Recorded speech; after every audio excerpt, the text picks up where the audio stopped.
اعوذ باللہ من الشیطان الرجیم بسم اللہ الرحمن الرحیم یا معشر الجن والانس الم یأتکم رسل منکم یقصون علیکم آیاتی وینذرونکم لقاء یومکم ھذا قالوا شہدنا علی انفسنا وغرتهم الحیاة الدنیا وشہدوا علی انفسہم انہم کانوا کافرین۔ معزز ناظرین، آج ہم آپ کے سامنے سورہ انعام کے رکوع 16 کا ترجمہ و توضیح پیش کرنے کی سعادت حاصل کر رہے ہیں۔ اس پیشکش کا عنوان ہے قتل اولاد کا جرم اور مشرکین۔ فرمان الہی ہے، اے جن و انس کے گروہ، کیا تمہارے پاس تم ہی میں سے رسول نہیں آئے تھے جو تمہیں میری آیتیں سناتے تھے اور تم کو تمہارے اس دن کی ملاقات سے ہوشیار کرتے تھے؟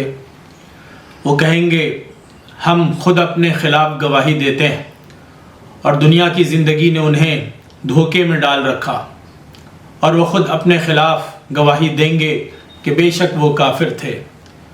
یہ اس لیے کہ آپ کا رب بستیوں کو ظلم کے ساتھ تباہ کرنے والا نہیں تھا جبکہ اس کے رہنے والے بے خبر ہوں، اور ہر ایک کے لیے اس کے عمل کے اعتبار سے درجے ہیں، اور آپ کا رب ان کاموں سے ہرگز بے خبر نہیں جو وہ کرتے ہیں، اور آپ کا رب بے نیاز ہے، رحمت والا ہے۔ اگر وہ چاہے تو تم سب کو لے جائے اور تمہارے بعد جس کو چاہے جانشین بنا دے، جس طرح اس نے تم کو پیدا کیا ہے دوسرے لوگوں کی نسل سے۔ یقیناً جس چیز کا تم سے وعدہ کیا جا رہا ہے وہ ضرور آنے والی ہے، اور تم ہرگز عاجز کرنے والے نہیں ہو۔ آپ کہہ دیجئے، اے میری قوم، تم اپنی جگہ عمل کرو، یقیناً میں بھی عمل کر رہا ہوں، پھر تم جلد ہی جان لو گے کہ انجام کار کس کے حق میں بہتر ہوتا ہے۔ بے شک ظالم لوگ کامیاب نہیں ہو سکتے۔ اور انہوں نے اللہ کے لیے اس میں سے جو اس نے کھیتی اور مویشیوں میں پیدا کیا ایک حصہ مقرر کیا، پھر کہا یہ اللہ کا حصہ ہے ان کے گمان کے مطابق، اور یہ ہمارے شریکوں کا حصہ ہے۔ پھر جو حصہ ان کے شریکوں کا ہے وہ اللہ کو نہیں پہنچتا، اور جو اللہ کا ہے وہ ان کے شریکوں کو پہنچ جاتا ہے۔ کیسا برا فیصلہ ہے جو وہ کرتے ہیں۔ اور اسی طرح بہت سے مشرکوں کے لیے ان کے شریکوں نے ان کی اولاد کے قتل کو خوشنما بنا دیا ہے تاکہ وہ ان کو تباہ کر دیں اور ان پر ان کے دین کو مشتبہ بنا دیں، اور اگر اللہ چاہتا تو وہ ایسا نہ کرتے۔ تو آپ ان کو چھوڑ دیجئے اور اس افترا کو بھی جس میں وہ لگے ہوئے ہیں۔ اور انہوں نے کہا کہ یہ جانور اور یہ کھیتی ممنوع ہیں، انہیں کوئی نہیں کھائے گا مگر وہی جسے ہم چاہیں گے، اور کچھ جانور ایسے ہیں جن کی پیٹھ حرام کر دی گئی ہے، اور کچھ جانور ایسے ہیں جن پر وہ اللہ کا نام نہیں لیتے، اس پر جھوٹ باندھتے ہوئے۔ ان قریب وہ ان کو اس کا بدلہ دے گا جو وہ جھوٹ باندھتے تھے۔ اور انہوں نے کہا کہ جو کچھ ان جانوروں کے پیٹ میں ہے وہ ہمارے مردوں کے لیے خاص ہے اور ہماری عورتوں پر حرام ہے، اور اگر وہ مردہ ہو تو اس میں سب شریک ہیں۔ وہ جلد ہی ان کو ان کی من گھڑت باتوں کی سزا دے گا، بے شک وہ حکمت والا، علم والا ہے۔ یقیناً ان لوگوں نے نقصان اٹھایا جنہوں نے اپنی اولاد کو قتل کیا بے وقوفی سے، بغیر کسی علم کے، اور اس رزق کو حرام کر لیا جو اللہ نے ان کو دیا تھا، اللہ پر جھوٹ باندھتے ہوئے۔ یقیناً وہ گمراہ ہو گئے اور وہ ہدایت پانے والے نہ بنے۔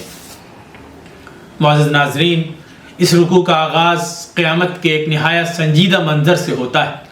اللہ تعالیٰ جنات اور انسانوں سے دونوں سے سوال کرے گا کہ کیا تمہارے پاس تم ہی میں سے رسول نہیں آئے تھے جو تمہیں اللہ کی آیات سناتے اور آخرت کے دن سے خبردار کرتے تھے؟ اس پر وہ دونوں خود اپنے خلاف گواہی دیتے ہوئے کہیں گے کہ دنیا کی چمک دمک اور وقتی فائدوں نے ہم کو دھوکے میں رکھا، اور یہی غفلت ہم کو کفر تک لے گئی۔ اس سے واضح ہوتا ہے کہ اللہ تعالیٰ کسی کو بغیر خبر اور بغیر پیغام کے نہیں پکڑتا، بلکہ پہلے حق واضح کرتا ہے پھر اس کے بعد فیصلہ کرتا ہے۔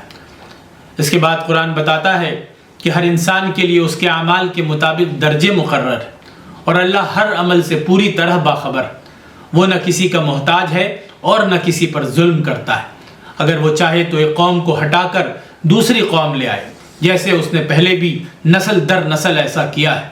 اس کے باوجود وہ رحمت والا ہے اور مہلت دیتا ہے، لیکن اس کا وعدہ کیا ہوا دن ضرور آ کر رہے گا جسے کوئی ٹال نہیں سکتا۔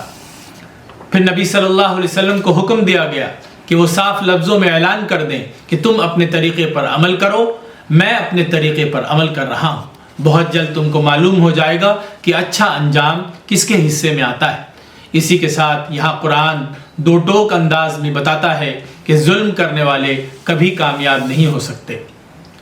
اس کے بعد مشرکانہ طرز فکر کی نشاندہی کی گئی ہے کہ انہوں نے اللہ کی پیدا کی ہوئی کھیتیوں اور جانوروں میں خود ساختہ تقسیم کر لی، کچھ کو اللہ کے نام پر اور کچھ کو اپنے گھڑے ہوئے شریکوں کے نام پر مخصوص کر دیا، اور ان کا الٹا معاملہ یہ تھا کہ اللہ کے حصے کو شریکوں تک پہنچا دیتے تھے، مگر ان کے شریکوں کا حصہ کبھی خدا تک نہیں پہنچتا تھا۔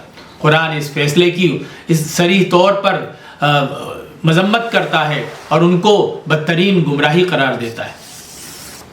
یہاں آخر میں جاہلی رسوم اور اعتقادات کو بے نقاب کرتے ہوئے بتایا گیا ہے کہ مشرکوں نے اپنے شریکوں کے بہکاوے میں آ کر اولاد کے قتل جیسے سنگین جرم کو بھی درست سمجھ لیا اور حلال چیزوں کو اپنی طرف سے حرام قرار دے دیا۔ جانوروں اور کھیتیوں کے بارے میں من گھڑت پابندیاں لگائیں، مردوں اور عورتوں کے لیے الگ الگ حکم گھڑ لیے اور ان سب باتوں کو اللہ کی طرف منسوب کیا۔ قرآن صاف اعلان کرتا ہے کہ ایسے لوگ سخت خسارے میں ہیں، انہوں نے نادانی میں اپنی اولاد کو برباد کیا، اللہ پر جھوٹ باندھا اور ہدایت کے راستے سے بھٹک گئے۔ وآخر دعوانا الحمدللہ رب العالمین۔